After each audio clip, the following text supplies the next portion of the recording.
funny. Thanks so much. After much soul searching this week, my wife and I have decided that all of the proceeds from my speaking here today are going to go towards our new kitchen. So that's kind of a cool thing. 1997, I had a #1 hit song, and I have failed to reach that peak again, but I have found a way to maintain a life in music, and I'm here to tell you my story. I'm especially excited today because my very first gig ever was in a senior living facility. It's true. I was 5 years old. I have 5 brothers and sisters. My mom had just seen The Sound of Music and thought we were just as talented as the Van Trapp family. She took me and my dad and the rest of us kids, and we all went down to sing for the old folks, and we sang hymns. My dad had Buddy Holly glasses, and my mom had a bouffant hairdo held firm with the chemicals of Aquanet. And me, the creative one, that performance, I had on 1 shoe and 1 cowboy boot. My mom never let me live that down. But that was exciting for me. Now, we didn't listen to rock and roll music. There was no rock and roll music in our house because we were a very strict Christian family, so it was all hymns all the time until my brother, in his teenage years, snuck in a Kiss record. And that was when I was truly born again. Now, a buddy of mine, a childhood friend of mine, was a guitarist as well and liked to play guitar. And he taught me how to fingerpick, and we would listen to the albums of Harry Chapin and Cat Stevens and the like, and we would pick up the needle on the record and learn a little fingerpicking and that kind of thing. And then we started playing these songs quite a bit. And then I got myself a job at 16 at the Holiday Inn bars, playing for the old drunks, a lounge singer. Here I am, right here. I have a guitar and a tip jar there, and somebody would yell out, "Play James Taylor, I'll give you $1." And I would play James Taylor for $1, that kind of thing. I remember a guy asked me if I knew how to play Cats in the Cradle. You guys know Cats in the Cradle? It was a great song, great Cry in Your Beer song. I had a guy ask me one time if I could play Cats in the Cradle. He said he'd give me $5. And I was like, oh my God, that's amazing. So I played Cats in the Cradle for him. And he came up afterwards with tears in his eyes. He said, "Bri, you got to play it again. I'll give you $5 more." And I was like, played it for him again. And then he came up again. Long story short, I played Cats in the Cradle for this guy 5 times in a row. And the only reason I didn't play it the 6th time is because the other guy in the bar paid me $20 to not play it again. That's a true story. Now, some friends of mine were going to go backpack Europe before they go to college after graduation, and I didn't really have the money to do that. So I did the next best thing to get to Europe. I joined the U.S. Army, and I was in the Army for 4 years, and getting those experiences, I brought my guitar everywhere, and I learned how to write songs, and that's really where I cut my teeth on songwriting. And then once I got out of the Army, I had the choice of a life in the military, or I could go back and try to make it in the music business. So I went back to the Holiday Inn and begged for my job back. And I did that for about 6 months, and I met a guy who was a DJ at a country station, and he wanted to know if I'd be interested in meeting Willie Nelson. And I was like, that sounds amazing. So I got to go with him to meet Willie Nelson. We got up on Willie's bus, and he did an interview, and then I gave Willie a demo tape that I had made. And Willie was super gracious. He took my demo tape. He promised me he would listen to it, and gave me an autographed picture. And I left the bus with this great feeling of elation and inspiration, and a lot of those feelings might have had something to do with the quality of air on Willie's bus, frankly. But regardless, Willie called me 4 days later. He asked me if I would be interested in playing at Farm Aid 4. He had listened to the demo. He loved the song. And so I got to go from playing in front of 20 or 30 people at the Holiday Inn bars to playing in front of 20 or 30,000 people at the Indianapolis Hoosier Dome, and I got to rub elbows with Elton John was there, and Neil Young was there, and Crosby, Stills, and Nash, and all of these other icons that were on posters in my childhood bedroom. I got to meet them. So again, inspiration. So I went back to Michigan, where I'm from, and I decided I want to be a songwriter. I got to go for this. I wrote a dozen songs, and I formed a band. And that band was called Johnny with an I. And there was another band in town called Water for the Pool. Now, Water for the Pool was the most popular band. They got all the weekend gigs, all the big money gigs, and they had the best players. And our band was not really all that good. We did play the 25-cent Tuesday night draft nights. But as you know, if you go to college, we lived in a college town, so that's the night all the college students go out to listen to music, to drink the cheap beer. And so we amassed a pretty big following pretty quickly. Enough of a following that I had the confidence to go to the guys from Water for the Pool, or a couple of guys, and say, hey, what do you say we break up our bands and we take the two best members of each band and we form a new supergroup and we make a real go of it in the industry by recording these songs I have? And the guys agreed, and we formed the Verve Pipe in 1992. Now, we borrowed $5,000, and we went into a small studio in Grand Rapids, Michigan, and we recorded an album, and we went out and sold about 15,000 copies of those out of our van, just playing in shows in Michigan. And then we took some of that money. We treated it like a real business. We took some of that money, and we went back into the same studio, recorded a second album, and we sold about 30,000 copies of that album. And so the band had only been together for about a year, and already we were making upwards of $200,000 or $300,000 in merchandise sales, and we were selling out theaters around Michigan. Now that got the attention of RCA Records, and they signed us to a 4-album deal. 2 of the albums were firm. That means they have to record them and release them. And the other 2 are their option. If they don't like the direction the band is going, or we're not selling enough records, they could drop us. Now, what bands used to do in the 90s, and I don't know if bands still do this, but it was brilliant. You would rent out a storage unit, but you weren't just going to store your amplifiers and musical equipment there. Storage units that we rented out were powered, so we actually plugged in and played. And there were about 30 bands out there in this storage unit facility that would throw up their garage doors in the spring, summer, and fall months, and they would play. So you could walk down these alleyways, and you could listen to a rock band rehearsing, and then go over a little bit, and there's a blues band rehearsing, and there's a jazz band rehearsing, and it was this great community of artists that hung out in this storage unit compound. My girlfriend at the time, for what could have been a number of very good reasons, frankly, kicked me out of our apartment, and I thought, I'll show her. $100 a month, I'm going to go move into a storage unit. So I actually lived at this storage unit facility in one of these units, and it was, frankly, it was disgusting.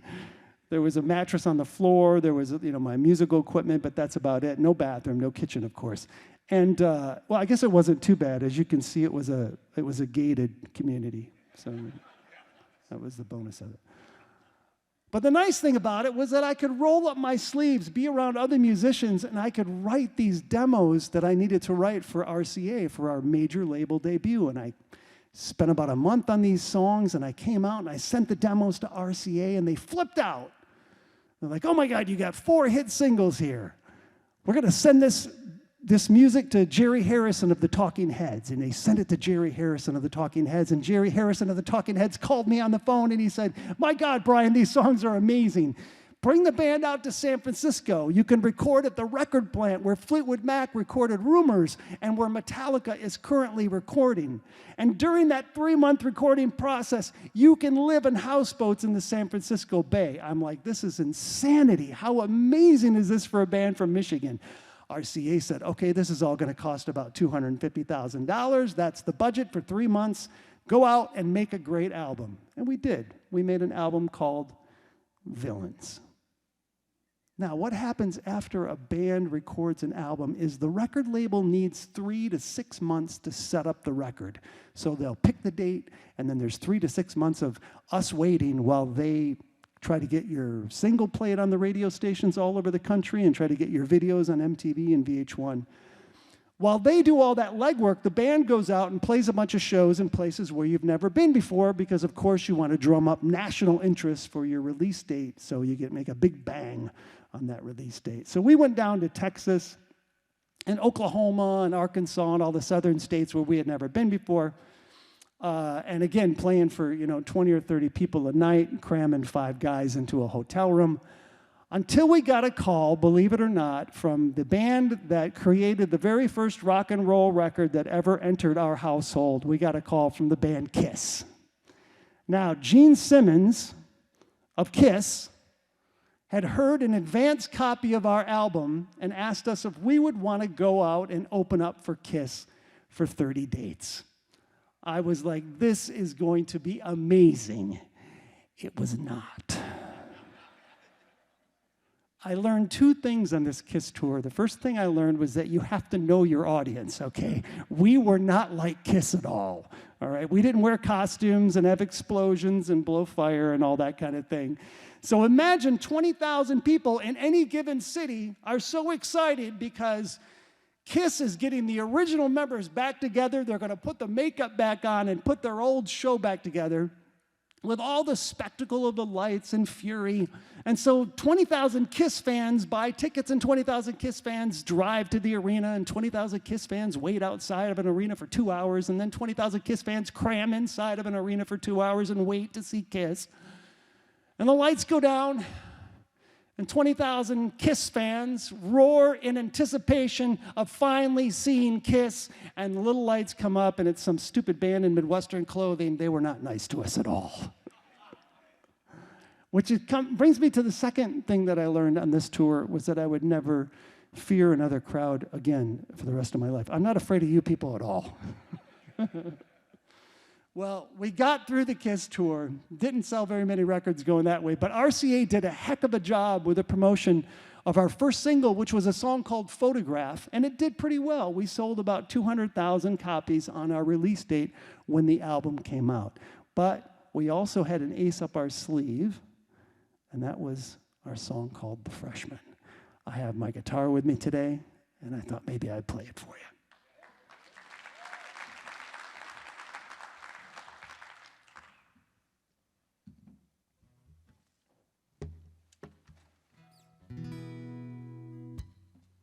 When I was young, I knew everything. And she, a punk who rarely ever took advice. Now I'm guilt-stricken, sobbing with my head on the floor. Stop a baby's breath and a shoe full of rice. No, can't be held responsible, 'cause she was touching her face. Won't be held responsible. She fell in love in the first place. For the life of me, I cannot remember what made us think that we were wise and we'd never compromise. For the life of me, I cannot believe we'd ever die for these sins. We were merely freshmen.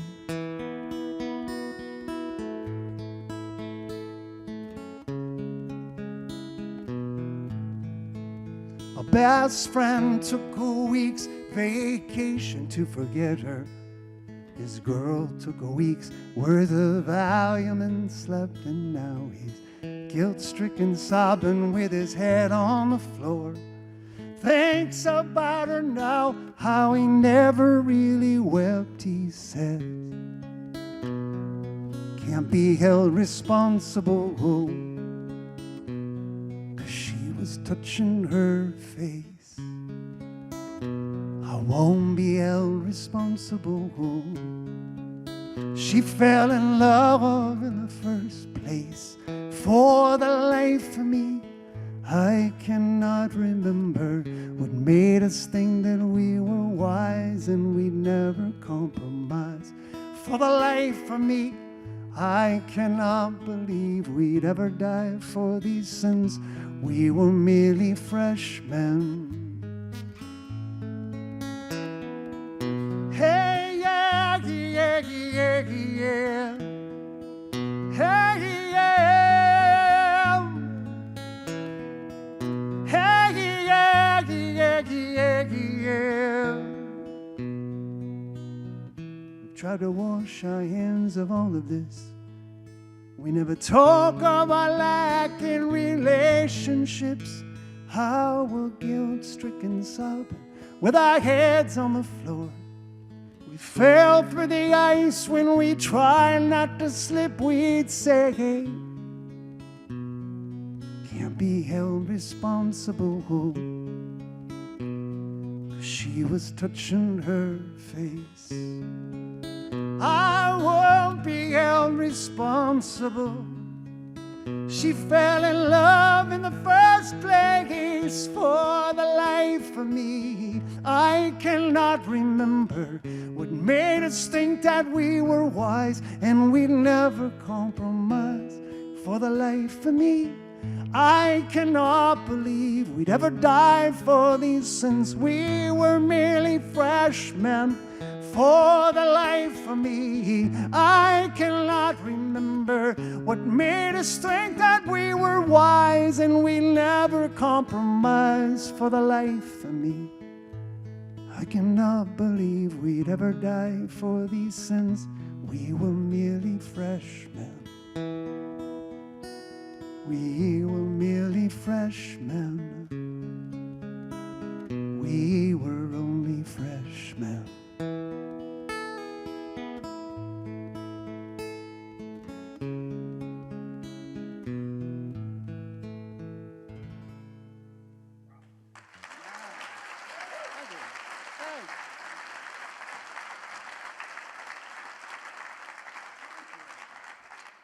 Thank you. Yeah, I can't understand why the KISS crowd wouldn't love that song.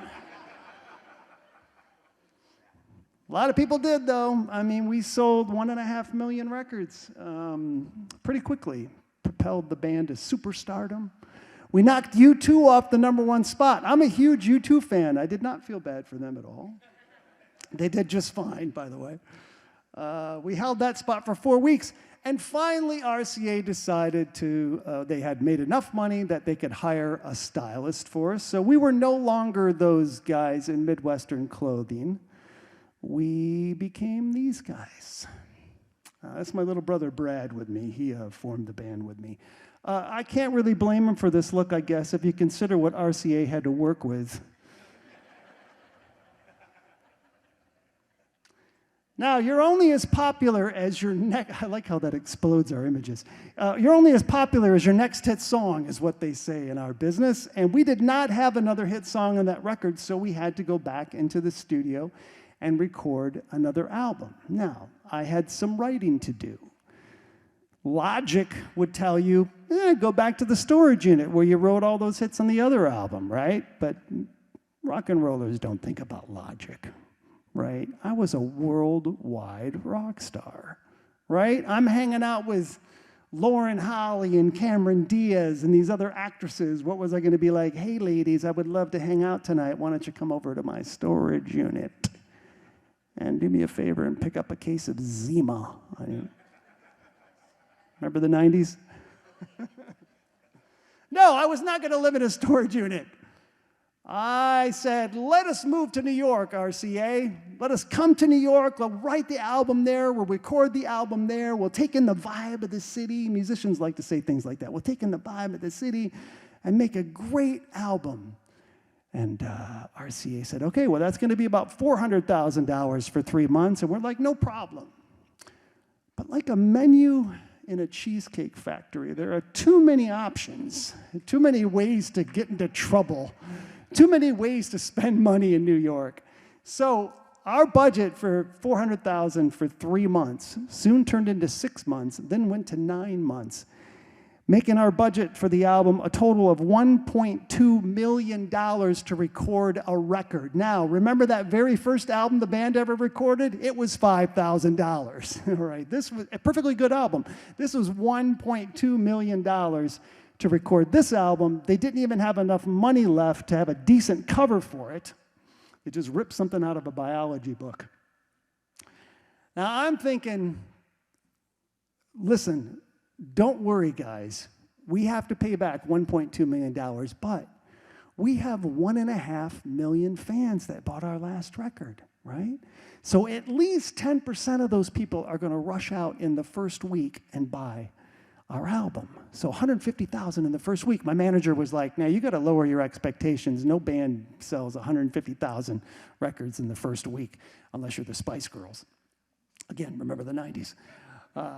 So he said, lower your expectations. I said, okay, 5%. I'm in your business, people. It makes sense. 5% of the people that are your fans, 1.5 million will rush out and buy. So 75,000, sure. First week sales came in, 75,000 people did not buy the record. About 7,000 people bought the record. 0.5% of those people bought our album. We had TV shows canceled. We had tours canceled. We had a spot on Saturday Night Live, and it was taken away from us just 3 weeks before the scheduled performance. And that was a heartbreaker.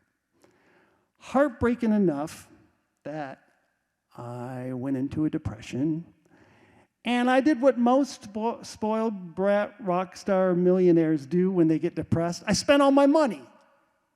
I bought a condo in downtown Grand Rapids, Michigan, just to party in it. I decorated that thing like I was MC Hammer. Had parties every single night, hemorrhaging money left and right. And I should have been saving my money because I felt like I realized there's no way RCA is going to pick up our first option after the debacle of that record. But they did. They said, all right, here's the deal. Little slap on the wrist for you. We're going to give you a budget of $250,000 for 3 months. You're going to record in Chicago, where it's a little less expensive. And you're going to deliver the album on time and within the budget, or we're going to drop you. I said, okay, you got it. I had some writing to do. And guess where I went? That's right. I moved back into the storage unit. I went in there and I wrote some of the best songs I'd ever written. There was something about that magical metal box for me. I wrote a song for a movie called Rockstar. You guys know this movie, Mark Wahlberg, Jennifer Aniston? This is the song in the end of the movie that Mark Wahlberg sings to Jennifer Aniston in that coffee shop at the end of the movie. I wrote the song, I sing the song. Mark Wahlberg lip syncs to my voice, which is really weird, frankly. In fact, I didn't care for it all that much. Warner Brothers sent me a copy of that scene before the movie came out. Oh, I had a small part in the movie, too. Here, I have a picture. I'm the out-of-focus guy in the back, the tall one. So they sent me a copy of that scene before the movie came out, and I kind of wish they wouldn't have, because I was like, this is not good. And I called up Mark. I said, Mark, man, you might want to think about redoing this scene. It just doesn't look good. And Mark said to me, he said, don't worry about it, bruh. No one's going to know the difference. And to this day, people still come up to us after a show and say, why would you guys play a Mark Wahlberg song? I'll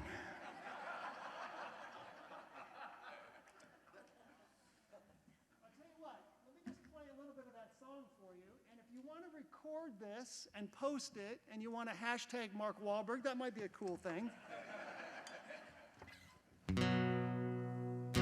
Show is over, close the storybook. There will be no encore. And all the random hands that I have shook, well, they're reaching for the door. I watch their backs as they leave single file. You stood stubborn, cheering all the while. I know I can be colorful. I know I can be gray. I know this loser's living fortunate, 'cause I know you will love me either way.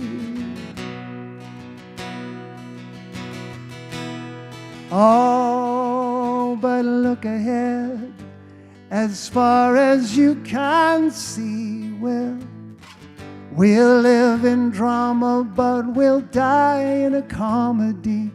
And I know I can be colorful. I know I can be great. I know this loser's living fortunate, 'cause I know you will love me either way.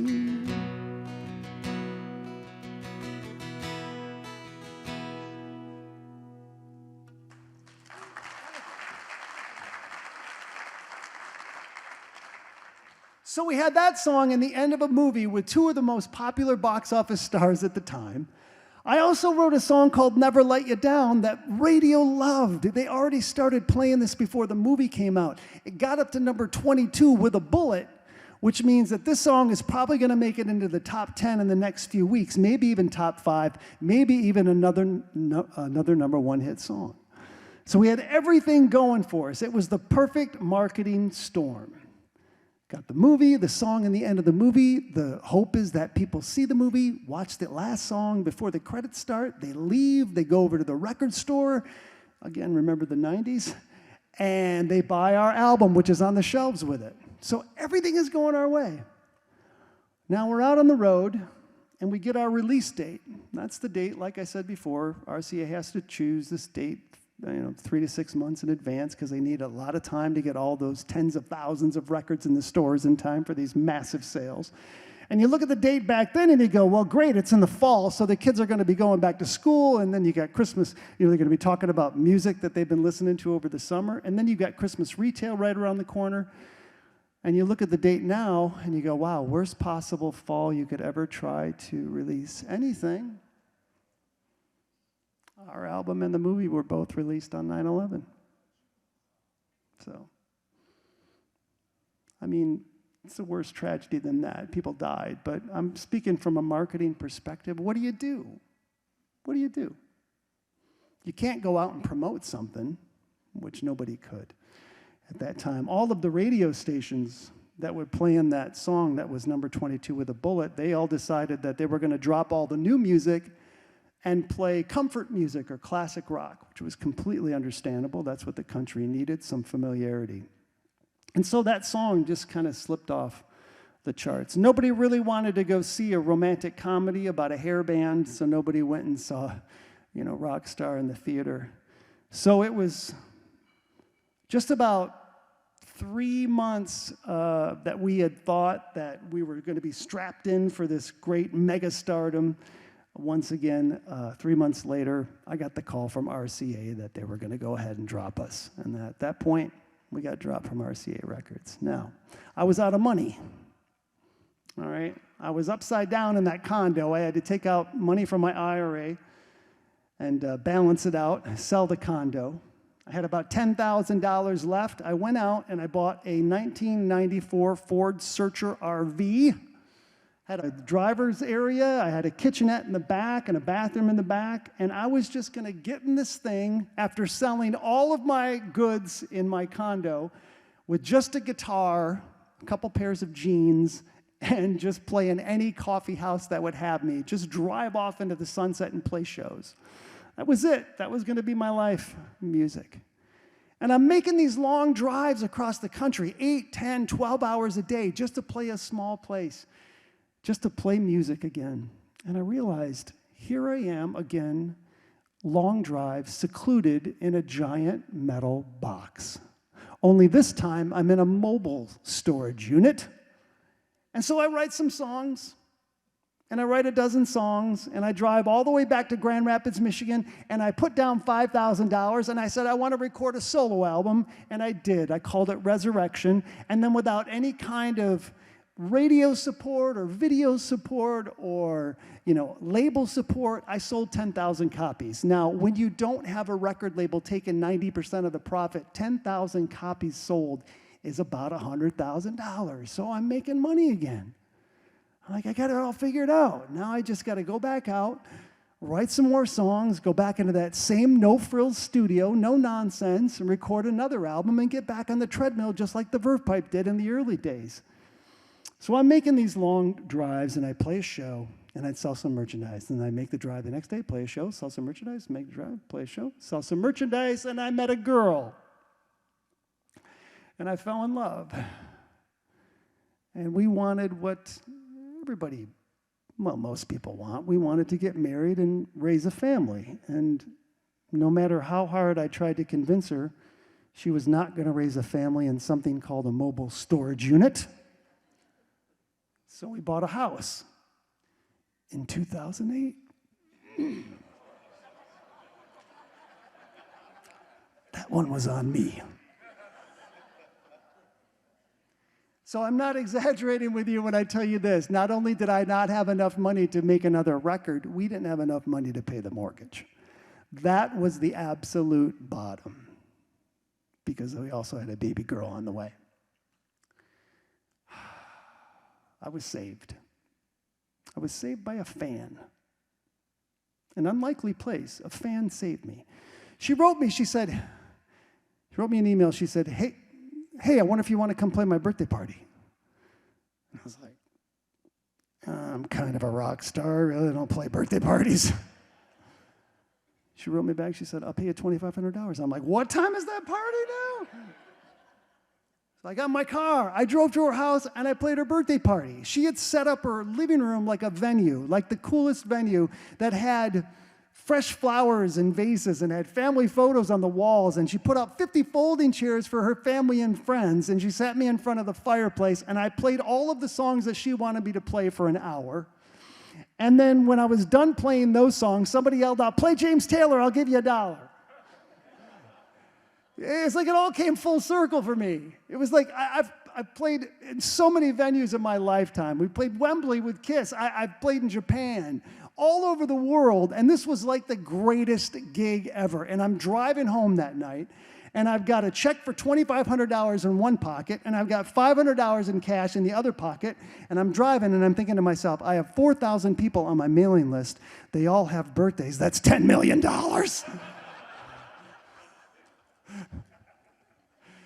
Again, my manager was like, you really got to lower your expectations. But what I did was, I wrote an email the very next morning out to my fan base. I said, look, it's really hard to be in the music business these days. I mean, Napster was going on. People weren't buying records as much, MTV wasn't showing videos anymore. It doesn't matter. It's so difficult. Just book me into your home. I'll come to your house. I'll play for an hour. I'll stay for an hour and teach your kids how to play a couple guitar chords and sign autographs and take photos and that kind of thing. And I sent the email out. And within 24 hours, I booked 52 shows. It was crazy the response people had to having live music in their home. I booked 7 shows for that first weekend. Big mistake because I had to buy a plane ticket. I completely ruined my profit margin. I was late for one of the shows. It was stupid. But as we all learn from our mistakes, I learned that I don't really need to travel with any kind of sound system. I'm playing in your home. So I can go easily from one show to the next to the next. And so the next year, in just the summer months alone, I booked 110 shows, just going and playing 2 or 3 or 4 shows a day on the weekends. I did this, what I called the Lawn Chairs and Living Rooms Tour, for 13 years.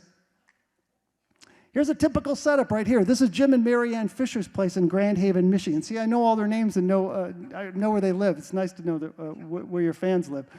As long as they don't know where you live. It's a typical setup there. As you can see, there's one of the early shows that I did for them, and they had me back every year for 13 years. Fantastic. People did end up showing up for that one. It looks like I'm playing to a bunch of empty chairs. The biggest one that I ever did was this guy in Beverly Hills, Michigan. He invited 300 people to be in his living room, and it rained, so we had to do it in the living room. But as soon as it cleared up, he realized he couldn't fit 300 people in his living room, so we went outside. It was a huge mess. One of the neighbors called the cops, had it broken up and the whole thing. But what this guy learned from his mistake is that the next year he did it, he called the police. He said, here's what we're doing. He invited all of his neighbors, and every year for 13 years, he invited other bands to come play, and he put on his own suburban Woodstock in the cul-de-sac. Brilliant. And I got to play with that every year. The smallest one of these I ever did, by the way, was a young couple. 2 people. They were a young couple. They were celebrating their 3rd anniversary. They had just had a baby. They asked Grandma if she could take the baby so that they could, because they love live music, so they could have me come over and play for them. So they took the kitchen table and they put it in the living room in front of the fireplace, and they sat and they ate a candlelit dinner while I sat at the table with them and played love songs for an hour. It seems kind of creepy now that I think. That sounds kind of creepy. But it's proof that it's just live music. You can do it anywhere and have a blast doing it. Here's an example. Somebody puts up a new deck and they have me come out there. Somebody puts up a tent in their backyard. We do that. This guy, Todd Van Hammond, made a stage and did the whole thing, and he did such a great job that the Verve Pipe ended up hiring him as a production manager. So now he works with us. Now, I still had the problem with people streaming. There was a time where people stopped buying CDs. They started streaming music and sharing music and that kind of thing. And I had to figure out, what could I do for the Verve Pipe? What could I do to resurrect the band, the Verve Pipe? And my wife and I had 2 kids at this point, and I thought, every time we go to a kid's performance of anything, when you buy one T-shirt for one kid, you're buying T-shirts for all your kids. You parents know that, right? So I thought maybe the Verve Pipe should put out a kids record. And we did. And next thing you know, Sirius XM picks it up, and I'm in Central Park, New York, playing in front of 10,000 screaming kids, pouring cereal out of my guitar onto my face. That was at St. Jude's Children's Hospital, so we actually did some good there. The really disgusting thing, not at the hospital, but the really disgusting thing is when I do that with the cereal, we have a song called Cereal, is that no matter what stage it is, the kids will come rushing up and they'll eat the disgusting cereal off of the stage. Still, we make more money selling kids' merchandise than we do our own adult records. You can look us up on iTunes and listen to the kids' music if you have kids or grandkids. So that affords us the opportunity to be able to make records again. We have a new album coming out November 5th. It's our 8th recorded album, adult record.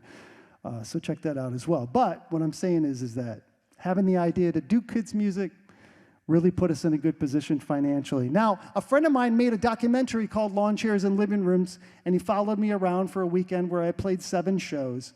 And Jeff Daniels, the actor, saw it, and he loved it. And he called me up and he said, "Brian, I love this whole idea. What do you say we write some songs together?" And I said, "Amazing." And I got to sit with Jeff Daniels. He's also a musician. A lot of people don't know that. And we wrote an album's worth of songs, and we released an album in 2016. And now every once in a while we get together and we get to play shows together. And I share my fan base with him, and he shares his fan base with me. And it's pretty cool. It's a pretty cool life. How cool this is not what it's about. And I have to keep myself grounded because this is what it's about.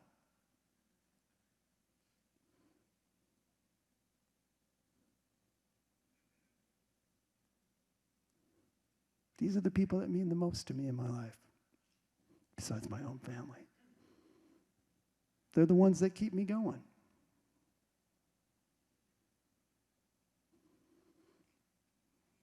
What I've realized over the years is that there's such a thing called emotional profit. I'm the happiest I've ever been because of that, because of the emotional profit. And I tell you what, we're not that different. My fans are my clients. Your clients are your fans, or they should be your fans, or you're not cultivating your connections properly. You have to put out a quality product. You have to provide or perform quality services, the same as I do, or we lose those people. We both have to cultivate those connections. Now, I feel like I'm in a noble profession as a musician. I feel it really is. I'm creating art and I get to go out and perform.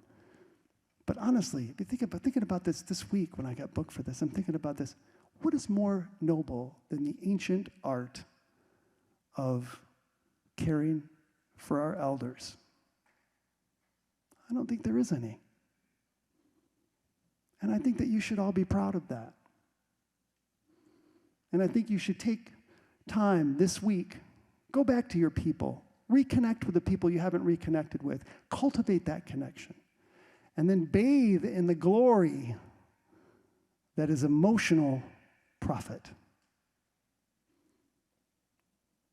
I feel like we made a connection here today. I appreciate you listening to my story.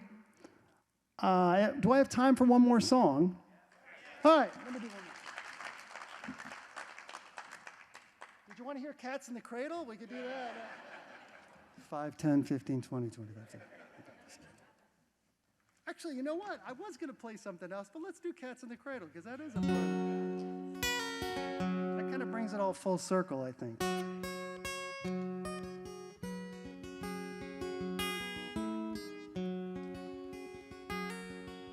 A child arrived just the other day. He came into the world in the usual way, but there were planes to catch, bills to pay. He learned to walk while I was away, and he was talking for I knew it. And as he grew, he said, I'm gonna be like you. You know I'm gonna be like you.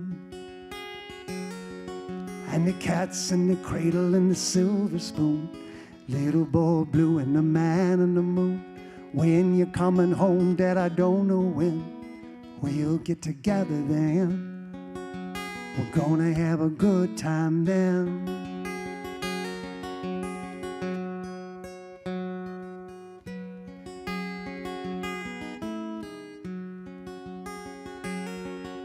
My son turned 10 just the other day. He said, thanks for the ball, Dad, come on, let's play. Can you teach me to throw? I said, not today, I got a lot to do. He said, that's okay. And he walked away and smiled at the dimmed and said, I'm gonna be like him. You know I'm gonna be like him. And the cat's in the cradle and the silver spoon, little boy blue and the man in the moon. When you're coming home, Dad, I don't know when, but we'll get together then. We're gonna have a good time then.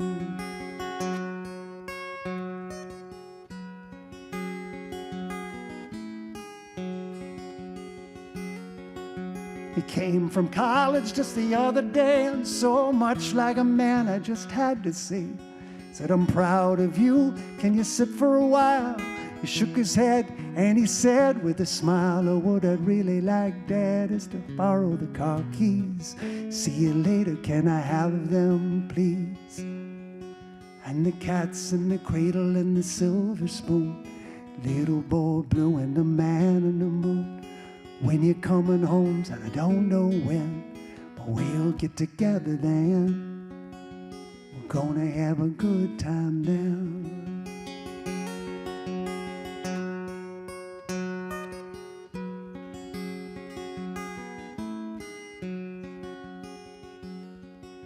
I've long since retired and my son's moved away. I called him up just the other day. I said, I'd like to see you if you don't mind. He said, I'd love to, Dad, if I could find the time. You see, my new job's a hassle and the kids have the flu, but it's been sure nice talking to you. It's been sure nice talking to you. And as he hung up the phone, it occurred to me, he'd grown up just like me. My boy was just like me. Come on, sing with me. What do you say? Want to sing it? And the cat's in the cradle and the silver spoon, little boy blue and the man on the moon. When you're coming home, then I don't know when, but we'll get together then. We're gonna have a good time then.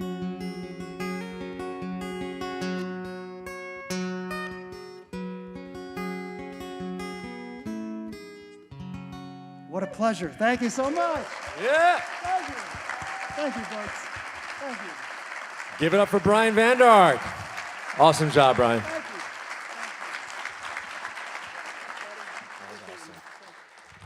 And that's why I thought, seeing that talk, I mean, obviously, we're talking about growth and everything here, but at the end of the day, it always comes back to serving the seniors. And I think that that's why Brian's talk was excellent for this group. Now, before we break for the carnival, I'd actually like to welcome to the stage